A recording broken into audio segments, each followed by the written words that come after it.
All right. Well, welcome everyone, and welcome to this extraordinary conversation with two heroes of mine, two unbelievable humans that have shattered the stigma, that pretty much gave the middle finger to shame and said it's okay to talk about it.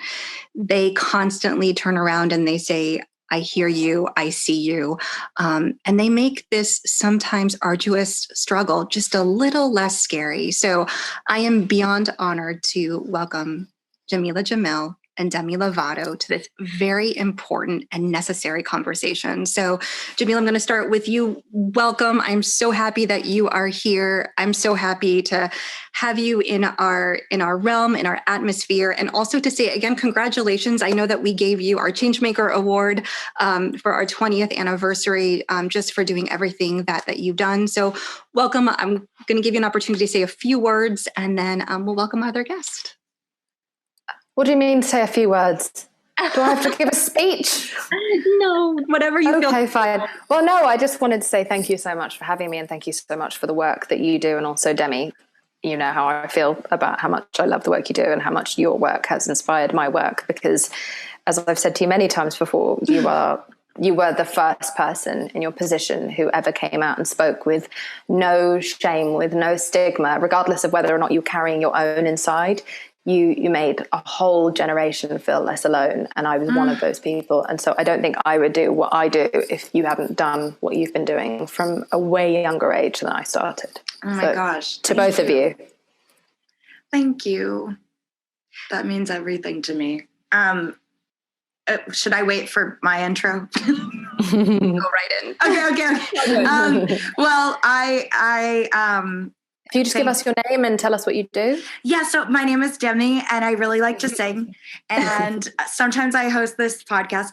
Not this one. I'm in my podcast room. Anyways, I thank you for having me. I have had my experiences with eating disorders, and I am now in recovery, and it is an honor to be here, but it's also Jameela, I look up to you, and I just appreciate all that you do too. So thank you. Thank you both so much. And first, I just wanted to Demi, say thank you for coming out as your true self. I will tell you that in the last few weeks, I've had people in my personal life that have taken your step and have been able to come into who they have always been destined to be. And I think that that's why this conversation is so important, is because when folks like the both of you have the courage to do what you do and then be very open and public about it, it makes it okay for other folks. And I just want to say how incredibly scary it must be for you to do that. And I want to say thank you, because there are folks that I care very deeply about that have been able to step into who they've always wanted and been destined to be. So cheers to that. Oh, thank you. Amazing. So I wanted to really start off our conversation, and Demi, I'd love to ask you first. So you're both humans that are in recovery or recovering, whatever ending of the word recover you want to use, or before. We live in a world that's really like shredded with diet culture, with fat phobia, that's very diet centric. From the latest teas that Jameela, I know I've heard you talk about many times, to I've never spoken about it. Ever. But how does diet culture affect your life in recovery? Because I know it does for me. So I would love to ask you that question first. Well, I would say, how does diet culture affect my recovery today? I would love to say that my eating disorder has been very straightforward, but it hasn't. There have been times where I have felt very comfortable in my skin. There have been times where I felt like I don't match the body that I have, because I just don't, I feel so disconnected. And some days are easier than others. I go through periods of times that I can say I don't think about food whatsoever. But then I go through periods of time where it's all I think about. And I think that is my journey with my eating disorder, and my recovery has looked very different at many different times. And what I can say is that diet culture has put so much pressure on so many people in this world today. But I think there was something about when I was able to cut the cords between me and diet culture. That was, I think, the catalyst of beginning to feel much more free and my eating disorder. When I realized that the scale didn't define me, when I realized that my gene size doesn't define me, or the type of exercise that I do, it just, those things, I don't know, when I released the shackles of the diet culture and the pressures that they put on me, that's when I started to feel freedom. 100%. I will tell you that, unfortunately, we hear that football is America's favorite pastime. I don't think that. I think it's absolutely diet talk and body shaming and fat phobia. And, I think that for me, as someone of lived experience, it's still hard sometimes. A lot of times, I'll be okay, but then I'll go to a restaurant and then there's damn calories on a menu, which, it starts even if I wasn't in that space, it starts the conversation going again in my head. And it's, I'm able to, say, what, I don't need to do this. I can move on. But for me, I don't see it in my lens anymore. I see it for people that are in the midst of their struggle, that are sitting there, that are going to decide whether or not to nourish, how they're going to nourish from a number, whether, like you said, a scale or calories. And that's why, Jameela, I thought it was so genius when you came out with the I weigh movement and the idea of, what do you weigh? And let's not talk about numbers, because I think it's really unbelievable that we live in a world where even things where people have to go on a certain eating habit or an eating style for medical needs, even that is being hijacked and commandeered by the diet industry, whether it's they can't have gluten because they're celiac, but then no, we take that as a weight loss mechanism, or diabetes and not having sugar. So Jameela, same question for you. How has all of the diet talk affected your recovery? So it made my recovery almost impossible for about 20 years, because you just couldn't get away from it. And, and then God times that by 100 when you enter the industry like mine, where you're congratulated for having an eating disorder, where it's looked at as discipline. Denying yourself of your basic human needs is looked at as something that other people are jealous of.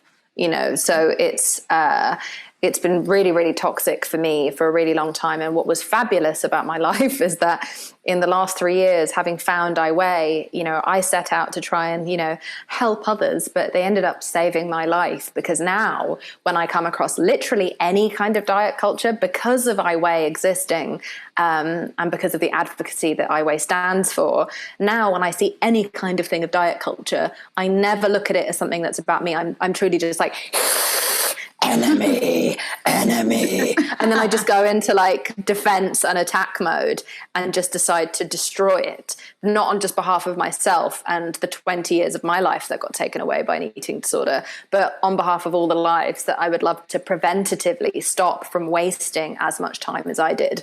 So now it just invigorates my fight and infuriates me.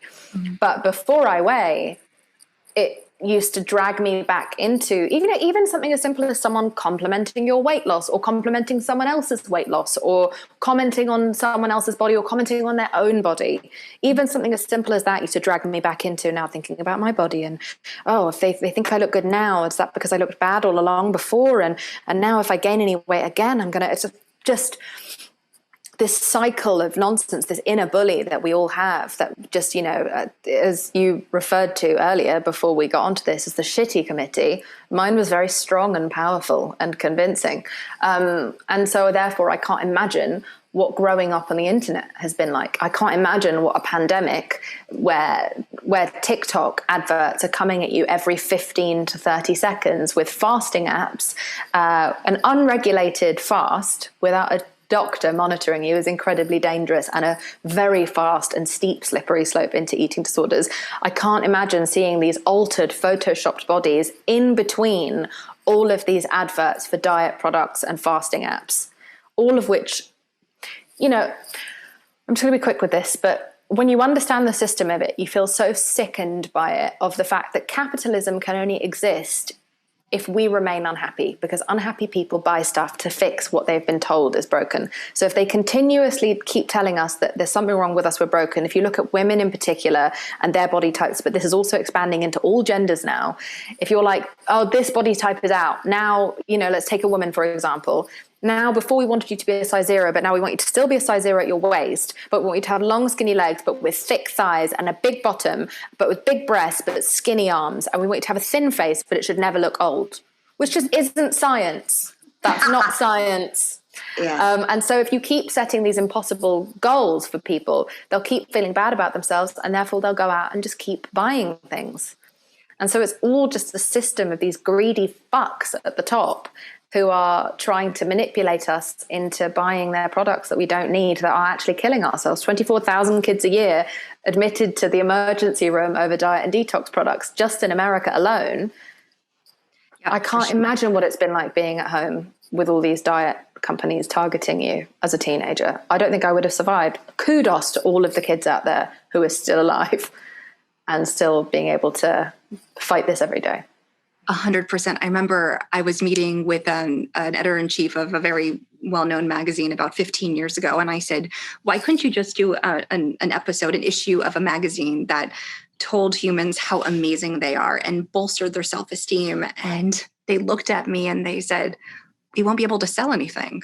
And it was that moment of like, oh my goodness, like it's really, when you peel back the layers, when you pull back the curtain, they are 100%, they're capitalizing on our misery, which we know that in the US, we have 9% of our entire population in this country that will experience an eating disorder in their lifetime. Every 52 minutes, someone dies as a direct result of their eating disorder. And I will tell you that it never seeks to take the wind out of me. I just right before this podcast, I got a message that a family that we have been helping, they lost their daughter this morning, young. Sorry. And, you know, it to me, like what you talked about, it makes me rageful, and it does make me rageful. And that for me, that was, I have to attest the Alliance for keeping me alive, for doing the work that we do, and almost becoming more of, and I hate to use this term, but like this mama bear over society of like, this is not okay. People struggling in silence is not okay. Individuals not having access to care is not okay, because treatment is a necessity. It should not be a privilege. And where we live, it's a privilege because only 1 in 3 people actually get access to care. And we know that with care and proper care and step down, people get better. And then they can turn around and look at these ads for what they are, as just some bullshit opportunity to make us feel bad about ourselves.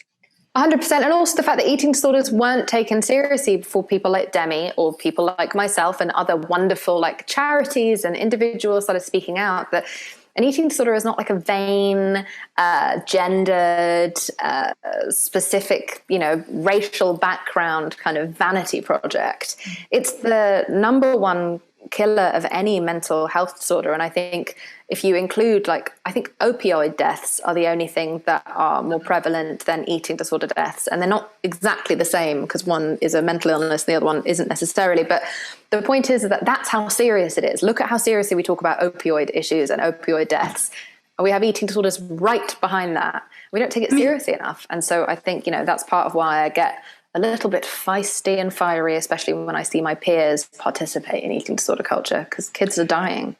Well, I literally was one of those, almost was one of those opioid deaths. And I can tell you that it wasn't my addiction that led me. I would say that my primary problem my entire life has been my eating disorder. Mm-hmm. And so even if some of those numbers their deaths are caused by an opioid overdose. We don't know how many of those people still struggled with an eating disorder. And that's where the lines get really blurry is, they go hand in hand. And a lot of times my depression has taken over. When I OD'd, I was struggling so much with my eating disorder that I turned to substances to cope. And so a lot of people don't realize that either. And and it's, yeah. Absolutely. And I'm so happy that you brought that up, because 50% of individuals that experience eating disorders also experience a substance use disorder. And exactly what you shared is, you're using food, you're using alcohol, you're using drugs to maladaptively cope with the anxiety, with the depression, with the trauma, with everything else, with these. It makes me so fired up, because I tell people all the time, I never woke up one morning, looked out the window in sunny West Palm Beach, Florida, and said, it's a beautiful day, I think I'm going to have anorexia nervosa today. And yet people have this idea, this misconception. Jameela, you just said that so well, is I didn't choose to have an eating disorder. It's not a hobby. It's treated like a hobby. That's exactly right. And I will tell you, even this year, we just had Mental Health Awareness Month, and thank you so much, Demi, for partnering with us on this really amazing campaign. But I can't even tell you both how difficult it was to even get eating disorders added to the table for mental health.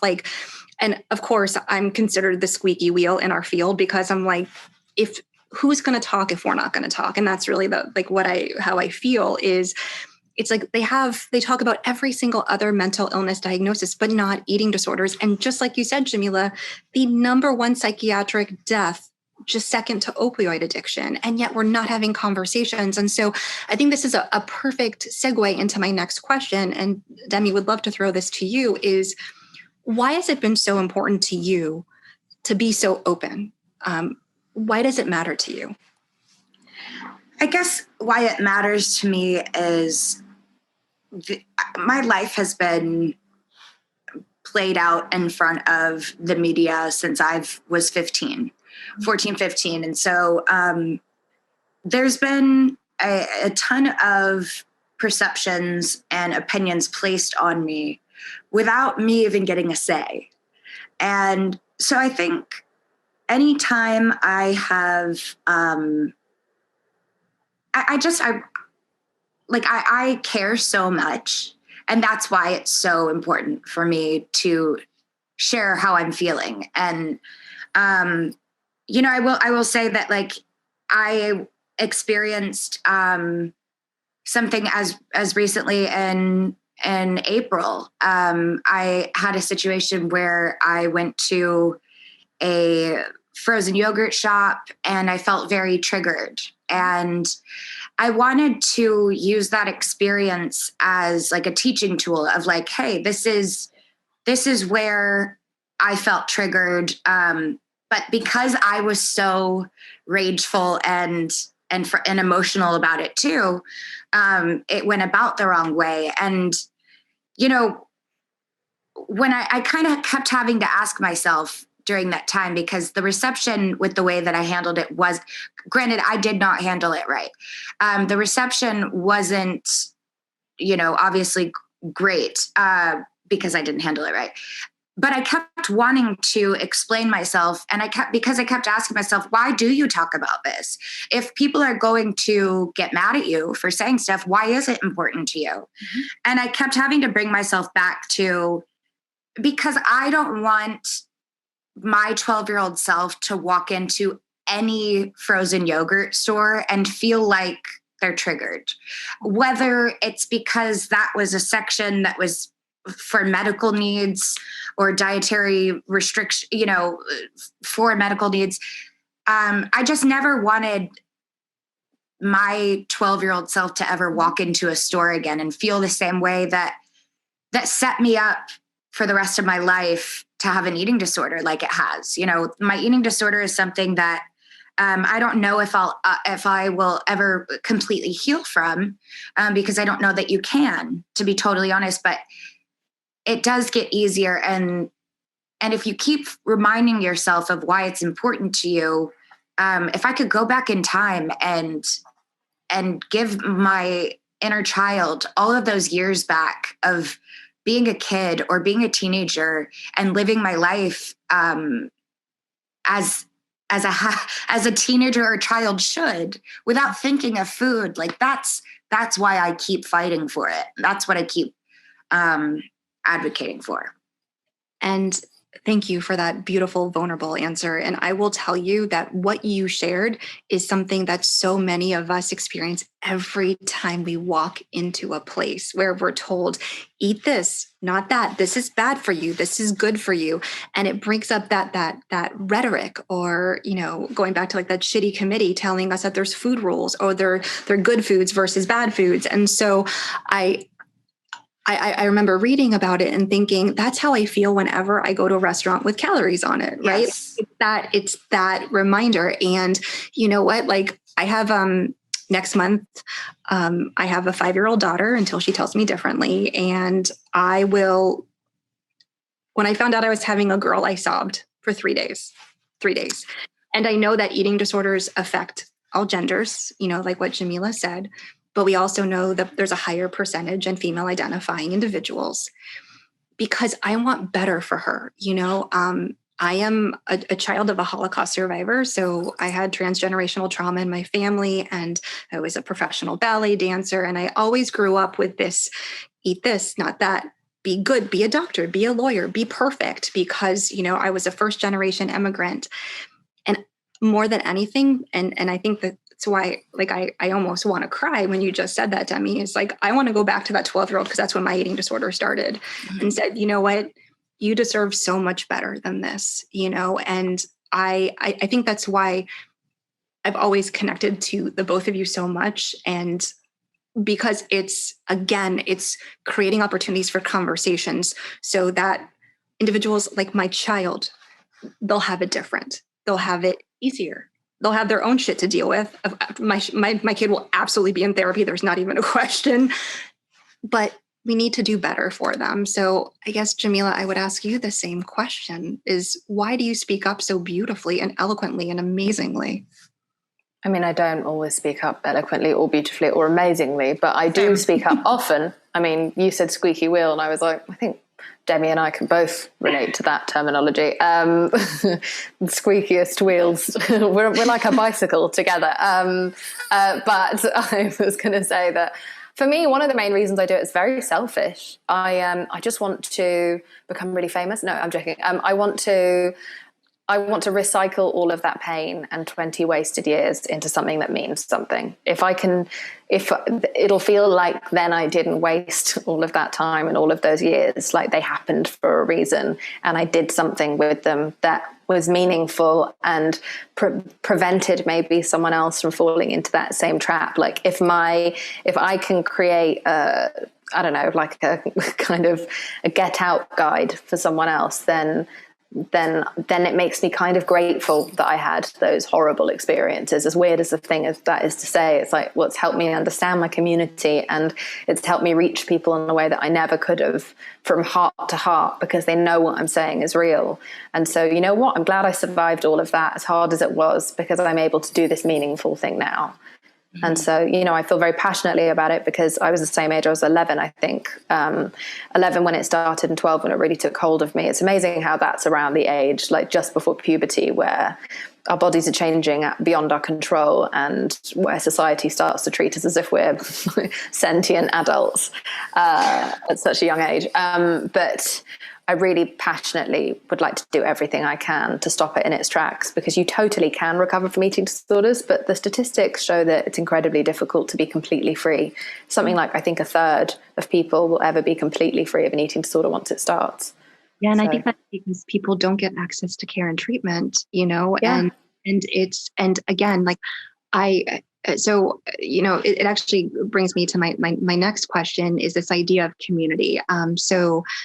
At the Alliance, we had 23 in-person support groups across the country for individuals that came into. We have therapist-led groups, and overnight we had to shift to virtual. And the most incredible thing happened. is that we've been able to reach out to folks in every state in the country and in 48 countries around the world. And it's been an opportunity to provide access. We have this amazing human. He identifies as a transgender male. He lives in Saudi Arabia. He cannot be himself, but he can be himself on these calls. And it's been this beautiful community of 100 plus people on these support group calls. And I think information changes, healing happens when you're in community, when you can be in a room where people speak your language, when you can be seen and heard. So I would love to ask both of you, because you've created this incredible community with iWay, and then through Demi with your just the community behind you. It's just 100 million people. It's not that big a deal. So. No big deal. Actually, let's just keep talking about my one. It's got 3.3 million. So this is just a tiny 100 million. Yeah. And I will tell you, we've gotten so many referrals from iWay. Like, I just need to tell you that folks have been very sweet. No, seriously, but what does community mean to you, and why is it important? Why do you think it's important? Community helps you not only be not gaslit by society, but not gaslight yourself. You know, it's confirmation of what you're feeling, what you're experiencing, and community is how I was able to realize, oh, wait, so I feel this way, and so does everyone else I know. And we've all collectively been through this thing. And these are the things that are happening in our society that seem to correlate directly with how we all feel, be that our control being taken away, our autonomy, our bodily autonomy being taken away, or the stuff regarding more aesthetic-based reasons for having an eating disorder. There are many different roads to an eating disorder, and they're not always about the way that you look. But if we're all going through the same thing, surely there's something wrong with our system. Surely there's a reason we're not all getting better, younger. And so that is the power of community for me, is the power to share stories, to allow stories to travel, and to help individuals feel seen, feel heard, feel understood, feel less alone, and feel certain of their experience. And therefore, we're able to come up with plans together. You know, like, so I get a lot of credit for if I get a policy changed, or if I get a company to take something down, or if I get an individual to stop selling diet products. Like, whatever people may say about me, there are way less celebrities, like big A-list celebrities selling diet products. And that is in no small part because of this guy and Demi and Demi's work, and like the amazing activists out there in the world. Like, but when I get credited for that, I'm only one person. It's because of the 1.3 million people behind me and iWay who sign my petitions, who like will storm the comment section of some massive clothing company that are being exclusionary, or will help me raise awareness towards an individual who is being damaging in their behavior. Like, a whole community behind me got all of that done. I could never have done all of this with iWay, or changed policies, or had bills, or even I wouldn't even be working with you. Now you wouldn't be aware of who I am if it wasn't for my loud, tenacious, rude, wonderful, passionate following who I learned so much from. Everything I know, I learned from them. Without a doubt. And Demi, how was community important to you? Community is important. Like she said, you know, it's important to have community so that you don't feel gaslit by, you know, everyone else and yourself. I think that when it also helps, you know, it helps to feel validated, to have people that are in your circle that know what you're going through too, so that, you know, when you do feel misunderstood online because of the way you handled something, you can call up one of your friends named Jameela and be like, hey, I'm having a really hard time this week. And how can, like, you know, I can ask my friend for advice, and how would you go about this? How, you know, what do you think? Am I in my head? Am I being too triggered, or whatever it is? And it's like, to have that soundboard to bounce something off of has been really, really helpful. And yeah, because because had I not called Jameela during that week, to be honest, where my head went was, well, if I were to just listen to people on the internet, it's people saying that maybe I am invalidated for walking in there and feeling that way, right? So then I would have listened to that invalidation over my own authentic reaction. And therefore I may have listened to my eating disorder over what was best for my well-being. And when you have people in a community around you that are like, hey, I know what you want to do right now is listen to whoever or whatever. But to like have people in your corner that are rooting for you and still supporting you and just being like, whatever you need, I'm here to support you. It's been really, really rewarding. And it's kept me in recovery, to be honest. Yeah. But also you like Demi receives a lot of people, and so do I, but I don't have as big a platform as Demi has, like who say, oh, you should just stop speaking on issues. And so they constantly discourage you from continuing to use your giant platform to help. And I think that I consider my role as part of your kind of like a part of your support network is to always prioritize that you never take on more than is good for your mental health, like to never make you feel like you have to be the spokesperson for all different mental health issues or all different social justice issues. But at the same time, to make sure that you know that I see your growth. And even if you don't say something in the perfect way, or if I don't say something in the perfect way, it doesn't invalidate what we're trying to do. It doesn't invalidate our hearts. It doesn't mean we can't improve tomorrow and be better tomorrow than we were today. And so my job is to remind you that what you do is so valuable and has helped so many people, and that fuck what happened today, say sorry, move on, keep doing the amazing work you've been doing for 10 years. The way that people try to make someone feel as though 10 years of work is erased because of one micro mistake. And we particularly do it if we identify someone as a woman, regardless however they may identify. Again, it's like more prevalent for them. We are so discouraging and so erasing. You cannot erase my good work. You don't get to decide whether my good work for 10 years or how many thousands or millions, in Demi's case, of people have been helped because of the things that I put myself on the line for. You don't get to tell me when to give up. And so that's my job, I feel like, to remind you of that the internet doesn't get to decide whether or not you helped millions of children or when you're supposed to stop.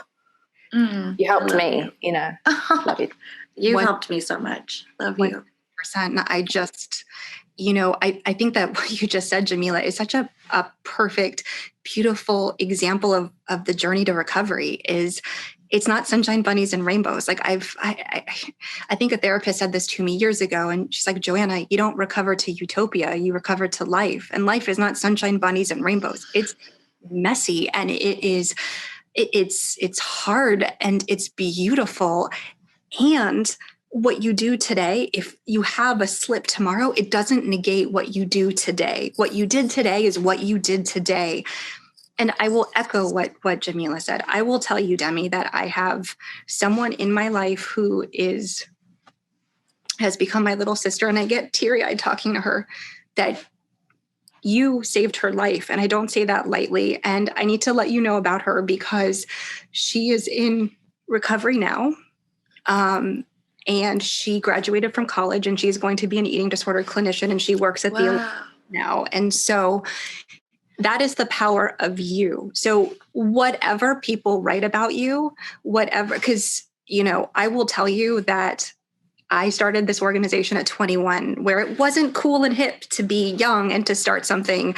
And I was working 3 jobs and selling bullshit clothing and waiting in tables because I needed to make this organization happen. So one day we could have conversations like this. Okay.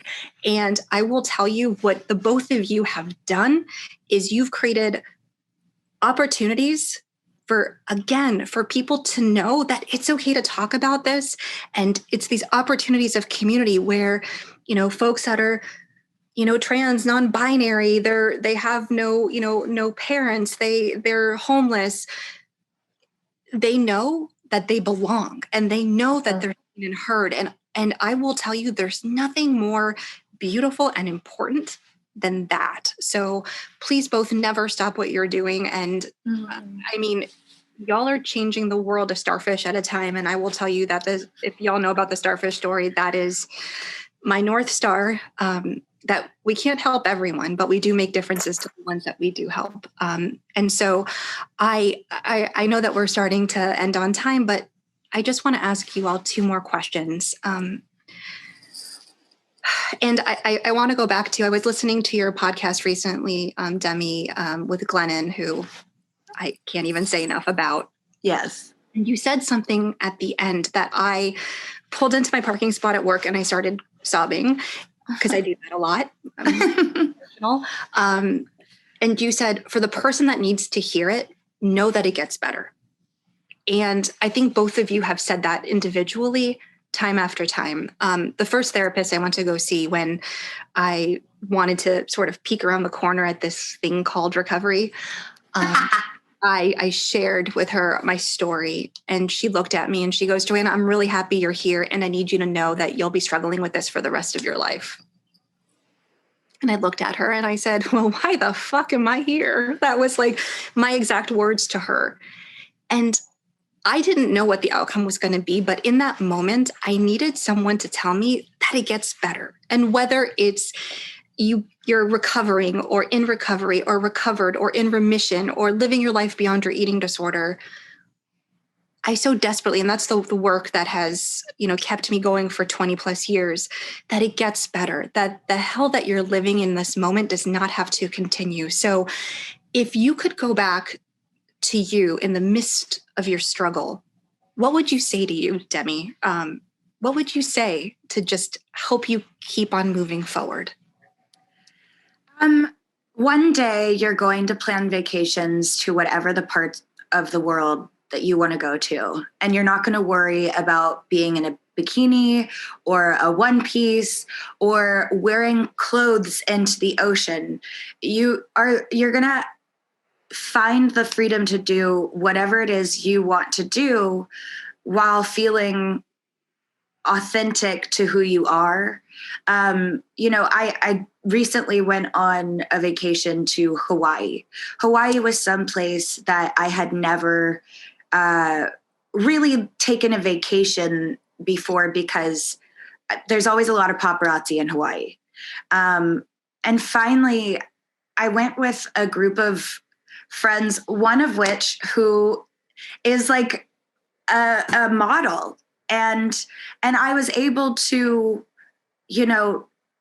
after years in the past of like crafting my vacations a certain way, not wanting to be triggered by the people that were on the trip with me, or, not making sure that I went to a place where there was no paparazzi or, none of that mattered anymore. I just went to a place where I wanted to with a group of people that I wanted to go with, and I felt free. And it's moments like that keep me in recovery, because you're right. Like I said earlier, I don't know if I'm ever going to be fully recovered, but it's the fact that I spent all last summer in a bathing suit and didn't even flinch about it. That kind of freedom is worth fighting every day of my life for. Amazing. Amazing. Jameela, what would you say to baby Jameela? I'd say a few things. One, I'd beg her not to spend the next 20 years of her life having an eating disorder, and tell her what a profound waste of time it is, and that even when she gets to her goal weight, she will not fill that void. She will not feel that happiness that she thought she would feel when she finally got there. Nothing would change. The pain wouldn't go away. So stop striving towards that. Don't place your happiness outside of yourself, especially not into the praying arms of a weighing scale. The other thing I would say to her is, don't you dare say anything to yourself that you wouldn't tolerate being said to someone that you care about or love or respect. If you're not allowed to say it to them, if no one's allowed to say that to them, you're not allowed to say it to yourself. Because it's amazing what we'll tolerate ourselves saying to us. It's amazing what we'll tolerate other people saying to us. It's amazing what we'll tolerate our family members saying to us, or our favorite celebrities saying to us about our bodies. Enough. And I have one final thing that I want to say just to young people who might be watching this, which is that online is a really dangerous space right now. And so I really want you to be very protective, practice self-defense of the mind. And I really want you to practice block, mute, delete, repeat. Do not feel bad. Do not worry about not being in tune with everything that's happening in pop culture. Anyone who makes you feel triggered about your body or yourself or your life or your sexuality or your gender or whatever, whoever makes you feel triggered, it doesn't matter whether or not you are allowed to feel triggered or not. If you feel bad looking at any kind of account or any kind of individual, block them out. If you have a family member who's making you feel bad about yourself, block them out. I have stopped speaking to family members sometimes for like 6 years or more if they're not willing to meet me at my boundary of respect. Mm-hmm. So just take, as a young person growing up today, because my 12-year-old self didn't have to contend with social media, protect your mind, because it's the single greatest investment you'll ever make is the one you make into your mental health. That's it. Like it's a mic drop moment, and she's just totally. I'll leave, guys. I'll see you guys later. I can't even tell you just how many times over this pandemic I've told people that, you don't have to follow certain people. You don't have to, you don't have to be okay with folks bulldozing your boundaries. And I think just having you say that once again is just this beautiful reminder that, for so many of us that are seeking control, right, that are experiencing eating disorders, this is one thing that we can do. This is a boundary we can set.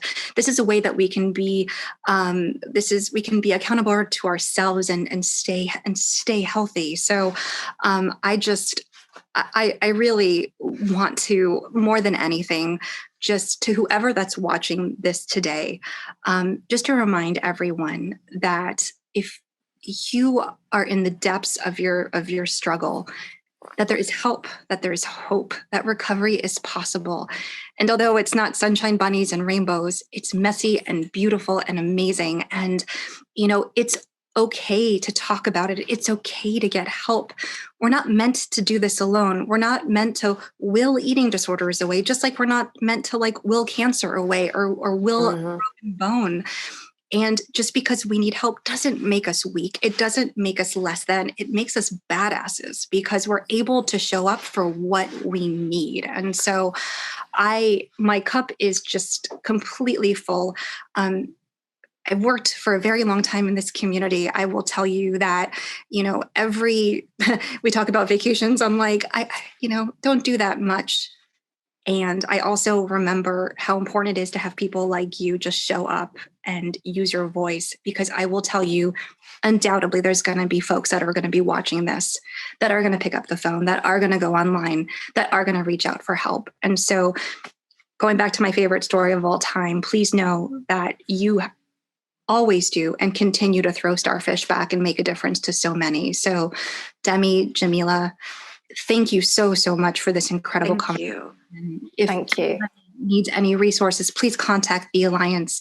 You're the leading nonprofit organization for eating disorders, for support, for education, and for referrals. So thank you both so much. Please take care. Be safe.